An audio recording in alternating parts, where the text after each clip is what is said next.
The underlying principle here is because I know that I'm looking to scale, I want to work with technology platforms that help me scale by being streamlined and automated. Getting paid more for your work upfront and without the hassle of tracking your billable hours or issuing invoice after invoice sounds like a dream scenario. But how exactly do you make that happen? Luckily, like so many other aspects of making a service business more efficient, there's an app for that. I'm Susan Bowles, and you're listening to Break the Ceiling, the show where we break down unconventional strategies you can use to save time, boost your profit, and increase your operational capacity. In our last few episodes, we've talked about some business design choices with pricing and payments. How switching to a value-based pricing model allows you to charge up front. And being able to charge your clients up front or automatically can eliminate a big chunk of your internal workflow. Today, we'll talk about software that can help you pull all of those pieces together. Once you've switched to value-based pricing, this is a tool that can help automate the process of onboarding your clients and taking payments. It's Practice Ignition. It's a software that does contracts and accepts payments, including recurring payments. The way it works is that you can load a library of services, basically a library full of templates for each item or service you'd charge a client for. And there's a library of terms or your standard contract language. Once you have those two set up, which if you have your standard packages built out is a snap, then you can create a proposal for a new client just by adding the services you want to sell them by picking them out of your list and adding them to the proposal. You choose how you want them to pay you, credit card or bank transfer, and then send the proposal along to your clients with a personalized message. Once you have the system set up, it takes about 5 minutes to create a proposal and send it. It also integrates with both Xero and QuickBooks Online to automatically create invoices for payments and reconcile the payments against the invoice, so it really streamlines the whole process. Practice Ignition is a tool I use in my own business and with most of my clients because it makes onboarding a client and accepting payments so easy. I'm a certified Practice Ignition partner, and at the end of the show today, I'll tell you more about how you can get started with Practice Ignition and how to support Break the Ceiling at the same time.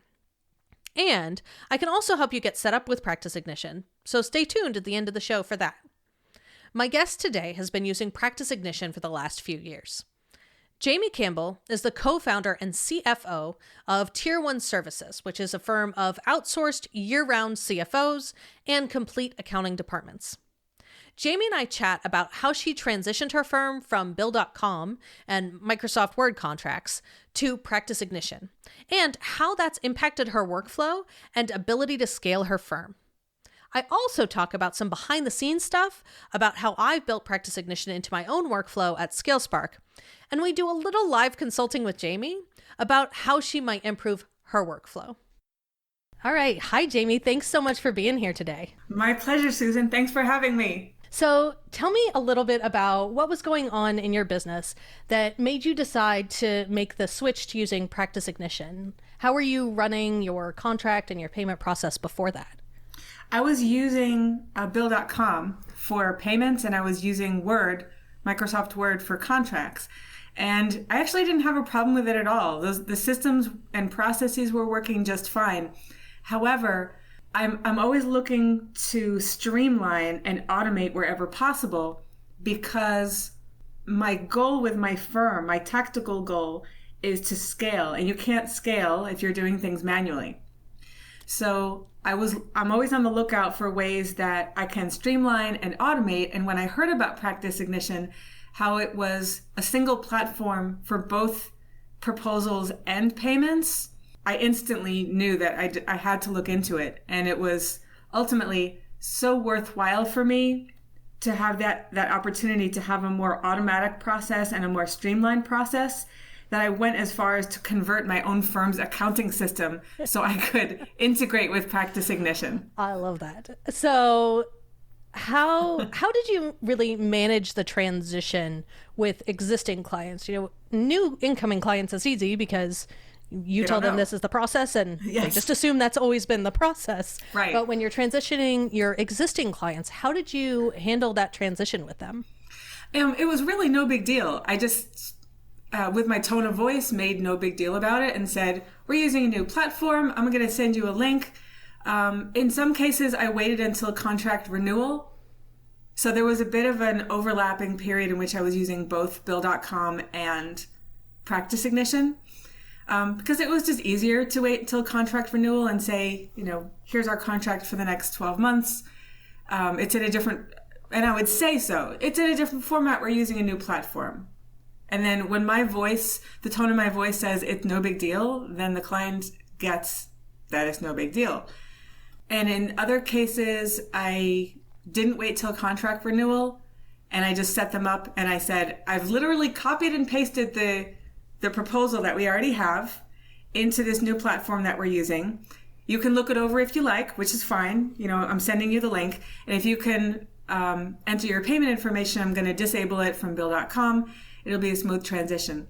And that worked well in all cases except one, when Bill.com, I stopped the payment. There was some kind of techno glitch with Bill.com kept being active, even though I had started up with Practice Ignition. So I had to sort that out with Bill.com. I was like, stop! No, stop! I said stop! I don't know. But ultimately we got it sorted out. But the movement to Practice Ignition was smooth. There was just that one client out of all of them that was an issue with Bill.com.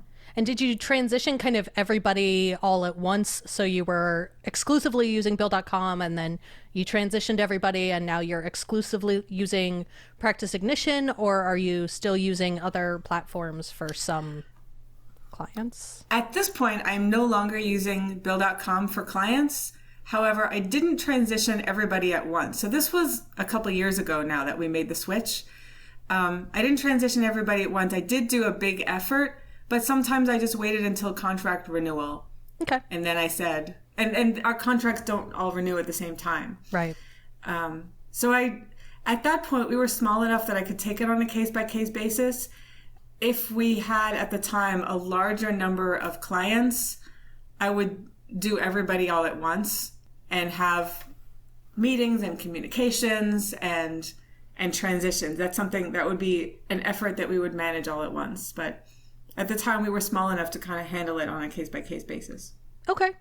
And so how are you kind of packaging your services? Are you using kind of package things that are built out into Practice Ignition as essentially template services that you're repeating, or are you using Practice Ignition to do a little bit of customization? How have you approached, I guess, what you're selling in Practice Ignition?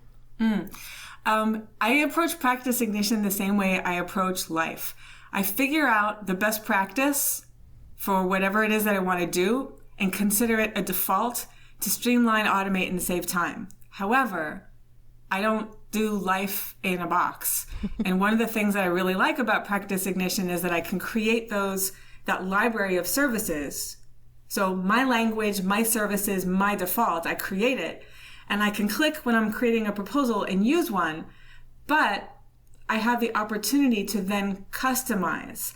I'm not changing the default template every time. The default is the default, but it pops up. And if I want to tweak it, change the wording in some way, remove a service, add an exclusion, vice versa, I can do that. And I really enjoy that capability. So I like saving time by using the defaults that I've set up for myself. And then I like being able to not lose the customization ability. The one thing that I do in my service offerings that is markedly different from what I did pre-Practice Ignition is that I no longer offer options for the client to choose from. When I was doing proposals in Word, I would often say, okay, we've had our conversation. Here's 3 scopes of services that we could work with, a small, a medium, or a large. Let's call it for the sake of conversation. And I would say, this is the one I recommend for you. However, these are 3 options, 3 different scopes, 3 different price points. Practice Ignition doesn't allow for that. And you could say, well, you can make 3 different proposals, but I'm actually happy rolling with no longer offering 3 options, because you know what? I'm not running my firm to have anybody take orders from the client. We are here to serve. However, when we get into the sales call and really do a super deep dive, not just like, what do you need? Yes, we can provide that. Here's the cost.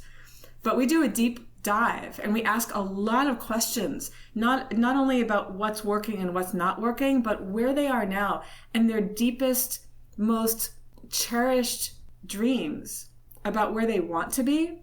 And we craft a scope of services that in our best and highest belief are the most efficient and effective in getting them from point A to point B. I am no longer interested in offering options to a prospective client. I give my all in the sales call. I give my best recommendation in the scope of services. And sure, we can discuss it a little bit because I'm always open to massaging and tweaking, but this isn't a buffet. You are getting my best, and you can take it and profit from it or leave it. Yeah, I think there is real value to that. I've done the same thing in my services where you offer options, and then it always seemed that the conversation went, well, what do you think I should do? And I would say the one that I would have sold them anyway. And so It seems like it's easier to just skip that step, and then they don't have to have that internal, like, what decision should I make? I don't really know what kind of accounting services I need. Can you just tell me? Have you noticed anything differently with sales prospects in terms of how they kind of take that, here's your package versus here are some choices? Have you noticed any differences with them? Absolutely. I manage power dynamics very carefully in the marketing and sales process, and obviously during the course of the engagement, but I manage the power dynamics carefully in the marketing and sales process as well. And invariably in the sales process, when I present those 3 options, somebody goes for the least expensive one. Yep. Even though it's probably not the best option for them. Yeah, exactly. Or they take, even if I present 3 options, even if the smallest option is the very best and then I add 2 premium layers on top of it, they take the smallest one and try to negotiate it down. Mm-hmm. And setting the power dynamic like that, that's focused, where the value is focused on money, not how much can I make, but how much am I spending on this, that is not the right tone or tenor for our engagement and our work together. And secondly, it has the power in the wrong place. I don't believe that power dynamics should always be one-sided. I don't believe that the client should always hold the power or that I should. It really needs to be fun and like a dance and fairly distributed and bouncing back and forth. But to have them trying to negotiate down the money from the very beginning and trying to strike areas of scope is not a useful or enjoyable way to kick off this relationship. Versus, I give my best, I lay it out, and I say, this is the very best. This is the plan that I have laid out for you of getting from point A to point B. They're receiving something from me, which means they've got the power because I'm serving them. And I've got the power because I'm saying take it or leave it. And this is the scope and this is the money. So the power is much more evenly balanced when I present one scenario. And it really sets the tone for a mutually enjoyable and mutually profitable relationship. Absolutely. And I think particularly in the kind of work that you do, being really an advisor to the company, that is something that can start as early as I am advising you that these are the services that work best for you. So I can see that using it as a real client touch point and setting that expectation for how the relationship is going to go forward has so many impacts on the rest of the relationship. You nailed it, Susan. I'm an advisor from the very beginning. And at this point, they're getting a plan from me for free. I mean, by the time we've gotten to the proposal stage, they've laid down a fully refundable upfront deposit for that proposal, but it's fully refundable. So it's basically free if they decide to not go forward with me. Mm-hmm. They still have a plan that they can walk away with and implement on their own. So they've received a deliverable. It's being an advisor from the very beginning. You nailed it. No, I love that. So were there any particular impacts other than choosing which packages to offer that you saw this transition making with your sales or your proposal process? Has that changed significantly other than the option not existing? It's a lot easier. So we have a sales team now. My firm has 12 people in it, and about roughly half of the practitioners in my firm are also trained in our sales process. And it would have been a lot harder. It's a lot easier using Practice Ignition because there's less manual work to do. And it's more streamlined with the service library, and I don't have to tell anybody which engagement letter in Word to go look up to kind of copy off of. They've got the entire service library right there. So it's a lot easier for me to have a sales team and give them 2 hours of training on Practice Ignition between the technology and our processes around it than it would have been continuing with Word and Bill.com. Not to mention that it's less work for me because they can execute the payments. For example, if we're using the estimate blocks in Practice Ignition, rather than an automatic monthly recurring engagement, when they complete the next project milestone and it's time to bill out for the next milestone, I don't have to get involved. The engagement manager, the person who brought in the engagement, can get that client's authorization in writing, which is just part of our process. Like, hey, may I have your authorization to bill out the next, whatever, $2,000 for the next retainer, let's say. They can go to Practice Ignition and execute that without me having to give them access to our financial systems. They can just go in and execute that. So it's less work for me, which means my firm is more scalable. No, I like that. So how are you using Practice Ignition as kind of part of your onboarding process? Do you have it, what do you have it connected to? How does that workflow look for your firm? We have it connected to our accounting system, and that's the only thing we have it connected to. And now that you asked me that question, I'm wondering, what else could I connect it to? That's what you do. Yeah, so I guess I'll turn it a little bit on myself and talk about how I use Practice Ignition, because I do the same thing. And one of the ways that I use Practice Ignition is to kind of streamline that whole client onboarding process. So I actually have Practice Ignition connected to Zapier, which is a fabulous kind of automation platform that allows me then to go create all of the folders on Google Drive. So I use it to set up all of my standard client folders and documents based off of if it's a specific kind of project. You know, if there's some templates that I have that go with that, they get created in the client folders, so it's all ready to go for me.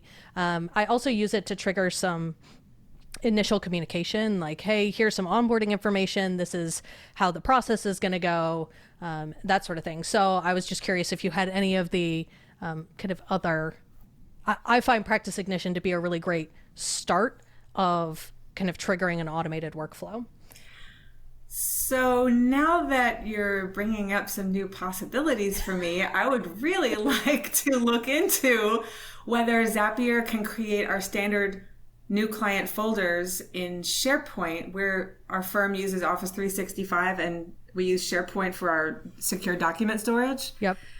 And I would really like to know, oh my gosh, let me just go to town here. What I would love is to set up a Zap so that the new client folder appears with the 3 standard subfolders in SharePoint, that the engagement letter gets printed and automatically filed in the first of the 3 subfolders, that a toggle, the client, it gets created in toggle, yep. That the tracking category for this client appears in 0. And that in Pipedrive, a new quote unquote deal gets created, or no, the deal is automatically marked as 1, and in our engagement status pipeline, which is not for sales, but we use it to track ongoing engagements, like overall status as red, yellow, or green, or ready for the quality assurance call, that the the block gets automatically created in Pipedrive and it gets put in status green. I have no idea if any of that is possible. I think almost all of that is possible, actually. What? The only thing that I think you can't do using Practice Ignition as the trigger is the zero tracking categories. You can't create, if you're, you want to create a new, essentially, category under your, tracking category of client. Yeah. I don't think you can create the zero integration, doesn't allow you to create the tracking category. But I think everything else that you described is actually possible. So that's why I love using Practice Ignition, because they have a really robust Zapier integration that they just actually made even more robust a few months ago, that allows you to use it really as the automation of onboarding for everybody, so that your client onboarding process really can be very, very automatic, particularly if you're using other tools that have a really strong Zapier integration. So one of the things that's a limiter is really, what does the other end allow you to do? So like on Xero, their integration allows you to do a lot of the common things like create invoices or market things as paid, those sorts of things, but back end creation of things like tracking categories isn't something that they've allowed. But for almost everything else, Pipedrive, Toggle, the Microsoft stuff doesn't necessarily work as well with Zapier as Google Drive, at least in my experience, but it's getting a lot better. But all of those are options for the other end of Zapier. So Practice Ignition for me, I guess my two biggest triggers in my personal workflow and a lot of the stuff that I do with clients are actually Calendly, which is a scheduling platform that, when a client books a call, you can trigger a lot of workflow, like create the deal in your CRM, those sorts of things. So Calendly is my biggest trigger, and then Practice Ignition is my second kind of that I use for starting that workflow. Okay. I don't know how Xero would even know, the tracking category anyway. There's no place to enter it into Practice Ignition, which is actually one of my gripes with Practice Ignition, because I can't tell it what tracking category I'm using in Xero for a given proposal. So every time it pushes the invoices over, like from time to time, I have to go in periodically and categorize. Yeah, and add the tracking category to everything. And you can't even use really find and recode for that. I mean, you just have to open and do it one by one, because every client is different and every one has their own tracking category. So the only way I can even use find and recode is if I don't do it for like a year, and then I save time by doing them in bulk. Yeah, so that's a little bit of a gripe with Practice Ignition, but a small price to pay. And boy, I really need to look into these apps. Yes. So how about on your going back to how you all are using Practice Ignition, how about your invoicing and payments process? How has that changed from what you were doing in terms of like each step? How has that really changed how you're approaching doing that now? Most of it has not changed. There's only one aspect of it that has. What hasn't changed is that we still get paid in advance. We still pull the payment automatically from our client's account. In Practice Ignition, we do so as compared to Bill.com, in Bill.com, we only pulled from our client's bank accounts. We didn't offer the credit card option, because if you turned it on, it was on for everybody. Right. You couldn't do one or the other. Exactly. Whereas Practice Ignition, you can do it on a one-off basis. And I'm willing to make the onboarding process easier. If a client wants to give a credit card, like for the first payment or for a one-time project, I'm not going to, nickel and dime over the fees. But if a firm is going to pay us $7,200 a month, I'm paying $1 for ACH. Yep. So I like that in Practice Ignition, I can be flexible with the payment source. But by and large, the process is the same. We get paid in advance. We pull from our client's bank account or credit card. And in the case of a project, we don't make that pull until we get written authorization from the client, which is a lot easier to get when there's still work to be done as compared to if you're chasing receivables. Yep. So we don't have receivables, we get written authorization, we execute the payment. All of that is the same in both systems. The only thing I would say that's substantially different besides the payment source is that, and this is a pain about Practice Ignition, but if I don't know how many times I'm going to be charging a client, most of the time I know how many times. We'll have a project and we'll agree that 50% upfront, 30% when we deliver version 1, and 20% when we all agree that it's done. But sometimes you have projects and I don't know how many times I'm going to charge. So and you can't add estimate blocks to the proposal in Practice Ignition once the thing is signed. So I'm either in the awkward position of putting in way too many estimate blocks, just in case, but then having to explain to the client, hey, I know I put in 50 estimate blocks, but that doesn't mean that all of a sudden this is going to cost more. I just don't know. And my app isn't flexible. And then I look like a dummy for how really, I thought you guys were technologically forward. Why are you using an app that doesn't work for you? It's awkward. It's a misaligned conversation.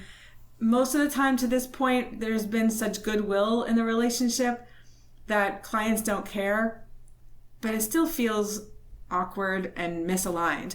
Or I go to option B and if I run out of estimate blocks, I create a second proposal and accept it internally just with more estimate blocks. Okay, I get my money.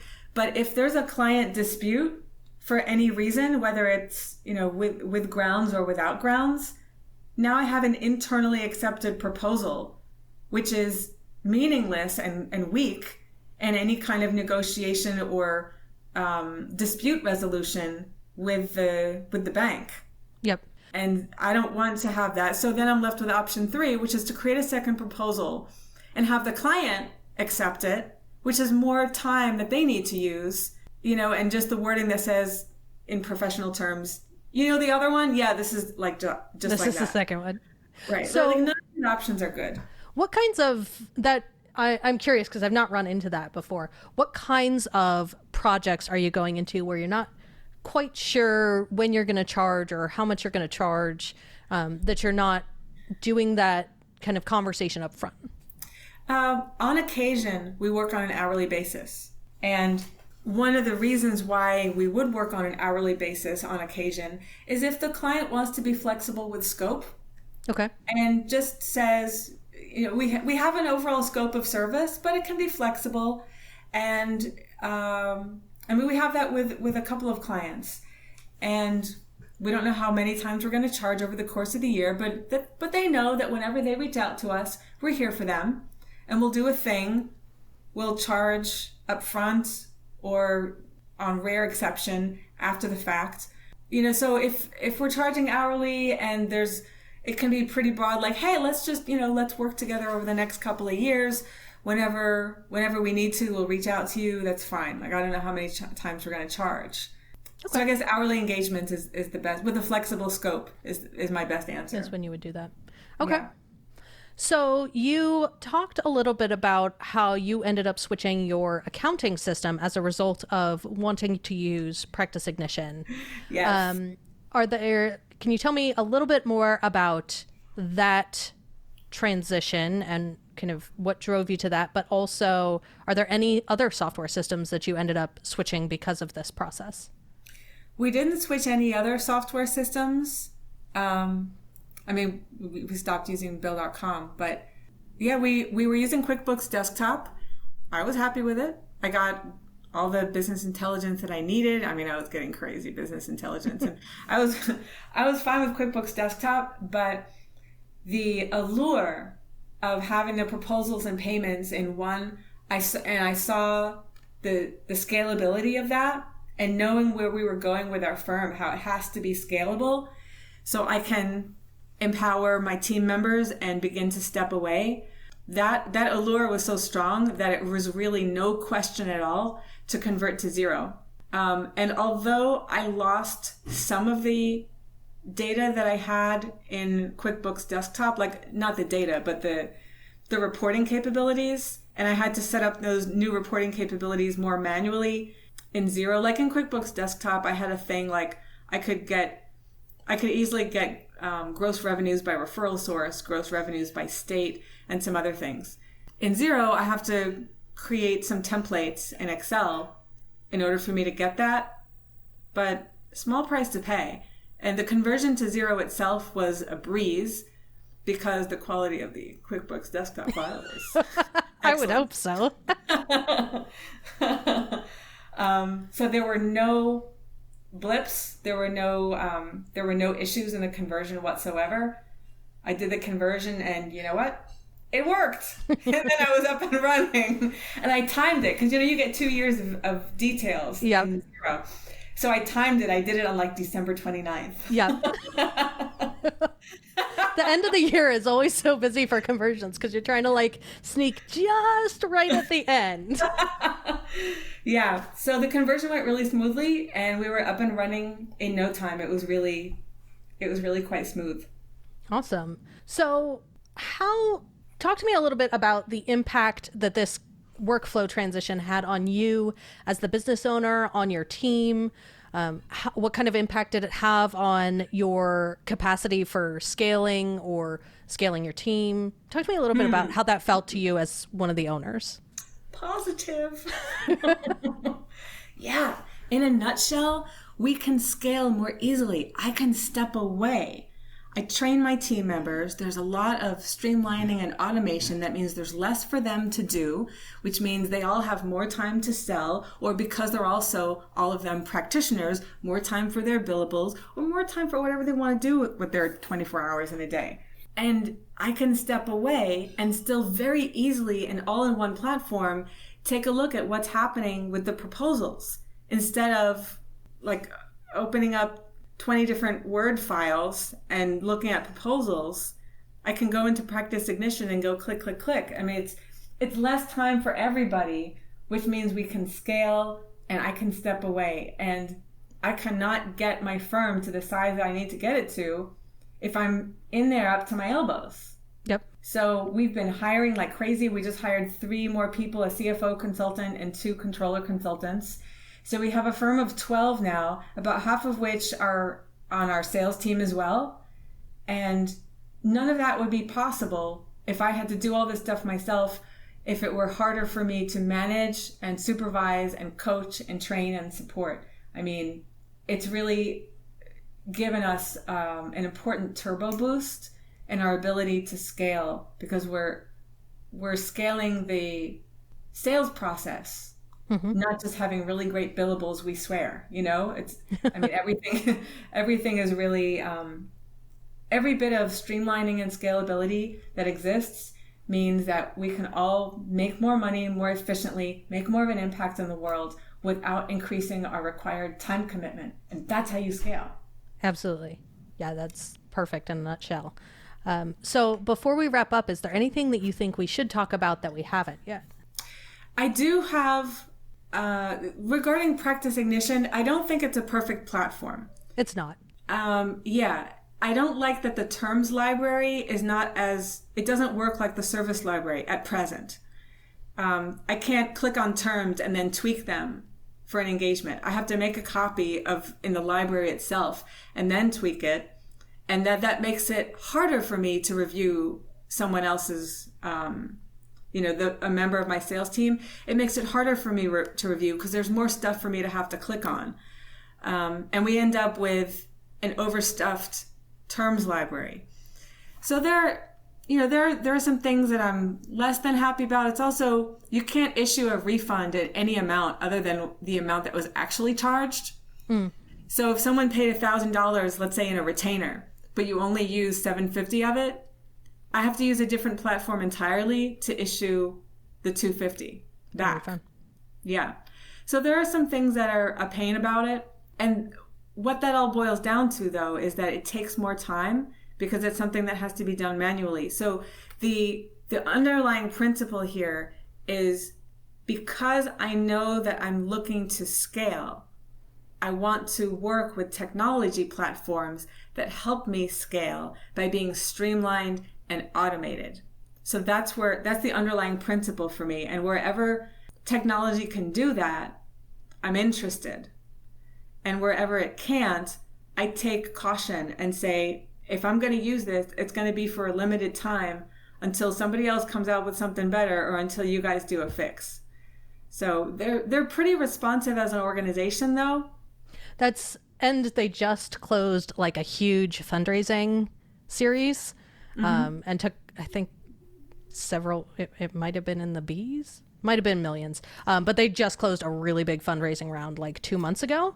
And so I actually think we'll start seeing a ton of those kind of improvements. That I agree with you. It's not a perfect platform. There's still scenarios that if you don't have a clean, defined package or library of services, or if you need to tweak terms, or if you have some unusual billing practices, you're not doing exclusively upfront kind of billing or monthly recurring billing, that sometimes it's not necessarily, there are workarounds that you have to come up with. But I also, at least for me, thinks it's kind of the best thing out there right now. Yes. And I have that feeling with a lot of the technology where I'm like, this is like 85-90% of the way there to being perfect. But there's just that last little bit that it's still the best thing that's available, but it could just be so much better if it was just a little bit more flexible. And I think we're getting there. I agree. And I gave them some feedback recently. The app prompted me to give feedback, and I said, I will give you the feedback. So I did, and I was gratified that I got an email back saying, tell us more about this. And so I did, and the conversation continued. And I was really happy about this. Like, I'll take the time to tell you more because I feel like you might do something about it. And then I stopped the process because the next time they wrote back, it was like, hey, we're going to put you in the hands of such and such who is at a lower level. And that was a huge turn. Like, really? I just got downgraded? No. So I actually stopped the feedback process at that point. Like, this person just got promoted and, let's keep the conversation going then. If you got promoted, I want to talk with that person. But yeah, so I was disappointed with that. But they have a Facebook group where I like the fact that users are helping each other. Sometimes they're responsive in the Facebook group and sometimes they're not. So maybe with this round of hiring, they'll have some people. I think the plan is to hire a lot more staff because essentially, the last couple of years, they've pretty much been essentially a bootstrapped company with a really lean staff focusing on getting kind of the minimum viable product. And so it's been interesting to watch their journey, and I am expecting to see big things from them in the near future as they have all of these resources that they never had to expand. Because I think Guy Pearson, who's the CEO, I think he's one of the founders, he's become really somebody who is starting to become a little bit of a thought leader in the accounting world that is really being very vocal about this sort of operations type stuff. And I think Practice Ignition is starting to play a bigger role. And so I think, at least for me, I expect them to kind of lean into that coming forward. I could be wrong, but. Well, you know what? Let's put it this way. I've learned to trust your judgment. Well, thank you. So I think that's a great note to end on. Where can our listeners find you if they want to connect with you or learn more about what you do? Sure. One way to find me is to connect with me on Facebook. My handle is jcampbellcpa. Another way is you can email me if you have any questions or requests, jcampbellcpa@tier1services.net. That's T as in Tango, IERONE services.net. We have an online learning center, which can be found at learning.tier1services.net. And also a great way to find me, if you are a Facebook user, I have a group called Excel Accelerated, which features fast motion, brief Excel videos on intermediate and advanced topics, and I take requests. So that group actually filled up fairly quickly. I mean, I was getting 150 people a week when I started the group up a couple of months ago. So those are all really good ways to connect with me. And I appreciate the opportunity, Susan. Yeah, I'm excited about this Excel group because, I learned all of my best Excel tricks from you. So Thank you. I'll have to go check out the group. Thank you so much for taking the time for the interview today. This was a great conversation. I really appreciate it. My pleasure. Go break the ceiling.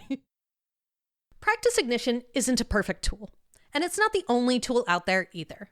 But from my experience, it's one of the only standalone tools with all this functionality. Something like PandaDoc will handle the contract and accept one-time payments, and it will create invoices in your accounting software if you're on a high enough plan, but it doesn't do recurring payments well, and it won't reconcile those payments inside your accounting tool.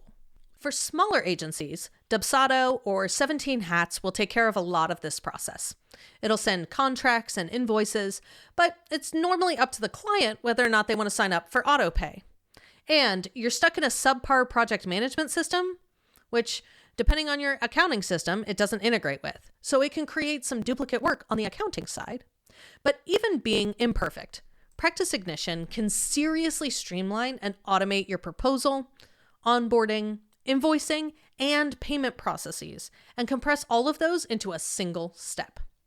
For Jaime, the switch ended up being a key part of her being able to scale her team and her sales process, and to ultimately grow her firm. If you're ready to get started with Practice Ignition, just head to scalespark.co/practiceignition to start a free trial. And if it's something that you'd like to implement, but you don't have the bandwidth to do it yourself, I'd be happy to help. Let's talk about how implementing upfront billing and value-based pricing using Practice Ignition can boost your profit, streamline your workflow, and make your clients happier too. Head to scalespark.co and book a free call to chat about what that might look like for your agency. And make sure you don't miss next week's wrap-up to our pricing and payments theme with Rita Berry.